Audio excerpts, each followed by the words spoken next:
Welcome back to the SPL Boxing's YouTube channel. Delighted as always to be joined by Paul Kelly. It's been announced this morning that Anthony Joshua will face Robert Helenius this Saturday, August the 12th in London at the O2 Arena. Paul, know you're a big AJ fan. It's been a bit of a whirlwind, 2 or 3 days. Obviously heard the news on Saturday about Dillian Whyte. Lots of names being bandied about. Dempsey McKean, Derek Chisora, Gerald Washington. But now we've got our guy, Robert Helenius, has stepped in at short notice to fight Anthony Joshua. Your reaction to Helenius, being the opponent now? Yeah, thanks, mate, for having me on. And I'm just glad that we're getting an event, first and foremost. Elliot, to be quite honest with you, and fair play to Helenius for stepping in on such short notice and saving the show. I hope he was paid kind of well for it. But yeah, opponent wise, I think what more, in my opinion, what more can you expect on 4 days' notice? 4 days' notice. I think people were tossing about the idea of have the Andy Ruiz trilogy.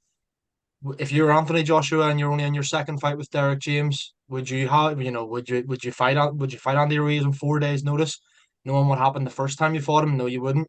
So I think kind of Helenius, he's a name. Yes, he got knocked out by Wilder in a round in October last year.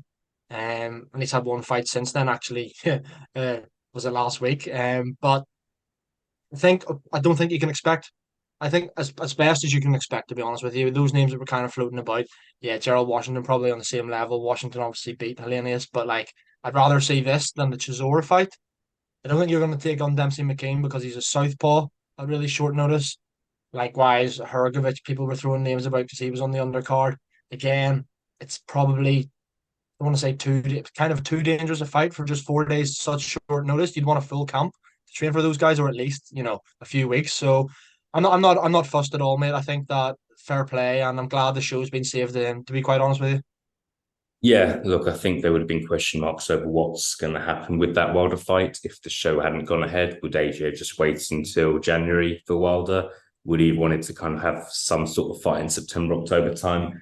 I think the problem is Anthony Joshua. He can't kind of slip in on an undercard like everyone else can with a kind of a cheeky 8 rounder at short notice. He can't do that. It will be a big event when he fights, and boxing's pretty packed for the next couple of months on for TV shows. So that'd be fairly difficult to do. Couple of questions for you, Paul. Is Robert Helenius a step up or a step down from Jermaine Franklin, who obviously Joshua fought back in April? Helenius, he's beaten Adam Karanaki twice. The first time he was an underdog in that fight. He's kind of actually lost to Gerald Washington in a close fight. It's gone 12 rounds with Dillian Whyte, ironically, sorry, not iconically. It's early in the morning, apologies. Currently got a record of 32-4 with 21 knockouts, 6'6.5". So actually, I think he's taller than AJ, I would say. Yeah. Would you say this is a better opponent? Well, without giving you a straight yes or no answer, I kind of think it is. Because of who Helenius has beaten. You mentioned, I know Karnaki since then has gone on and he's, showed that he's not a credible, really heavyweight at all. He's lost basically all those fights. But at the time, that was a really good win. Um, Helenius had Dylan White rocked. I know that time when they fought. I know when White ended up winning it rather convincingly on points, but Helenius had his moments in that fight. The only thing I would say is he's touching 40 now.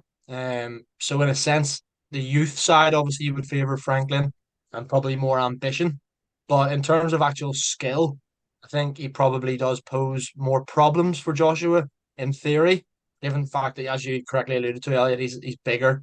He's got a big long reach. He's rangy. Um, but in saying that, yeah, it's a step up. But I would be seriously disappointed if Joshua wasn't, to finish it rather conclusively in the first half of the fight. Yeah, no, we will see. I think another factor here is Helenius did actually fight last weekend, fought against a guy who was 6-0, a guy who was even older than him. They've got the stoppage in 3 rounds. So he's not kind of gone through, a 12-round war and then jumping in again next weekend. Came in at 249 pounds, which is kind of near enough around his normal sort of weight if you look at his last couple of fights. So he's not kind of he's not didn't turn up last weekend out of shape. That fight was obviously on the Saturday. I'm sure he would have heard news about this on the Sunday, maybe. So you'd like to think he's not kind of been in the pub from Saturday night until this morning.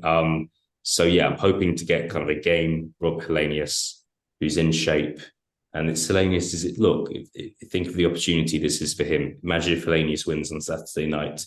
That opens up a massive fight for him, and at the age of 39, it's his kind of the grander stages of his career. Final question, Paul. What do you think is now going to happen on Saturday night? We analysed that Joshua White fight to death. Quite honestly, that fight's now that rematch is probably never gonna happen. I don't think. In against Robert Helenius. Robert Helenius again got kind of four losses on his record, three stoppage losses. What is your prediction for Saturday night, Frankie Joshua versus Robert Helenius? Yeah, as a Joshua fan and being realistic, if he's wanting that, if he's wanting that Wilder fight and then Fury fight or whatever down the line, he's got to knock Helenius out. And I don't think it can go past like 4 rounds because there's instantly going to be comparisons made with Deontay Wilder. Because Wilder had his long layoff there after the Fury trilogy, then came back and fought Helenius. And, at the time, everyone was saying this is a decent comeback fight for Wilder. Well, Wilder knocked him out within 2 minutes of the first round. So no matter what Joshua does on Saturday, it's going to be compared to Wilder. Can he go out of there and blast him out in a minute and a half? Do it 30 seconds faster than Deontay Wilder? That would be a bit of a statement, I think.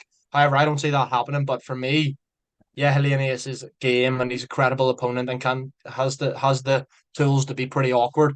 But I think if you're Anthony Joshua, you've got to put a mad statement in here and get him out of there and within a few rounds, to be quite honest with you. Well said. I'm looking forward to it. I would prefer this than to Joshua to fight a Derek Chisora, Gerald Washington, where it's a foregone conclusion before the fight starts. But I do believe he's in there with a live heavyweight. He's not in there with a Tyson Fury or a Deontay Wilder or an Usyk again. I'm not going to pretend that. But I'm looking forward to Saturday night, and we might have found with the White fight, it could have been the White fight could have been pretty uncompetitive because White's arguably well past his best, which Helenius could be as well. But the expectations have gone down a bit. Paul, we'll leave it there. Not long to go. Yeah, not long to go now in this fight. Not too much build up, but yeah, we'll be doing reaction videos to the weigh-in, doing reaction videos on Fight Night, of course, other content as well. So please do check that out in the coming days. Paul, thank you very much for your time. I'll speak to you soon. Cheers, mate. All the best.